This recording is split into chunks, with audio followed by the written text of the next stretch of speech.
bonsoir. Bonsoir. Vous allez bien? Ça va très bien. Présentez-vous s'il vous plaît. Bon, je m'appelle Alpha Friabari. Et vous êtes responsable de FNDC? Oui, leader de la communauté. Aujourd'hui, les élections se sont passées ici et ce n'est pas par surprise on vous a trouvé ici. Quel est l'objet de votre présence ici aujourd'hui?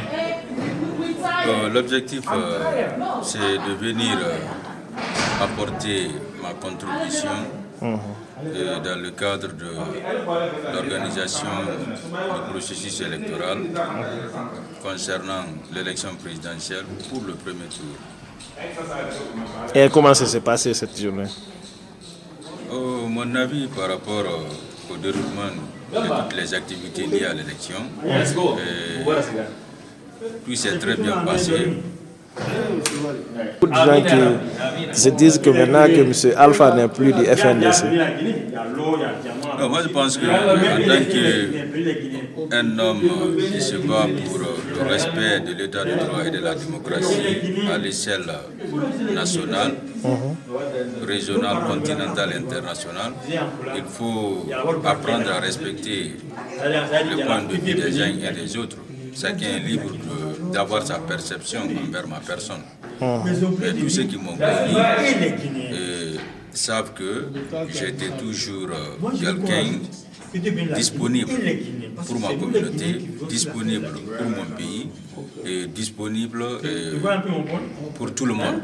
Donc j'étais toujours là au service de tout le monde.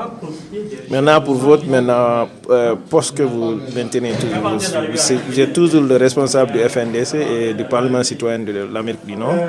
Oui, jusqu'à preuve du contraire, je reste et demeure le coordinateur de ce mouvement aux États-Unis d'Amérique. Votre mot de fin?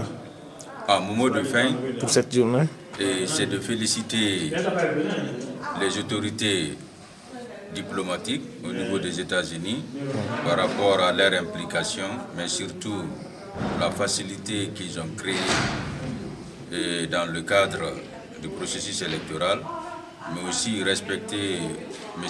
Serge, qui est le représentant de la Direction générale des élections, quelqu'un qui est très compréhensif et qui a été à l'écoute de tous les membres du bureau de vote, mais aussi des délégués ou des observateurs qui sont venus d'ailleurs. Donc, de façon globale, tout s'est passé dans le calme, dans la tranquillité, dans le respect mutuel. Mais aussi, je crois que tout le monde a été animé par l'esprit du patriotisme. Et c'est vrai que certains attendaient qu'on donne le résultat des élections, mais sauf que ce travail-là ne relève pas de notre attribution ou de notre compétence. Donc ce que je peux dire aux citoyens, c'est d'attendre ceux qui sont habilités de donner les résultats, comme ils l'ont indiqué dans leur communication, à partir de demain mardi, les résultats partiels vont commencer à sortir. Donc, on va attendre la Direction générale des élections. Et quiconque sortira vainqueur de ces élections, il restera le président de toute la Guinée et de tous les Guinéens. Merci.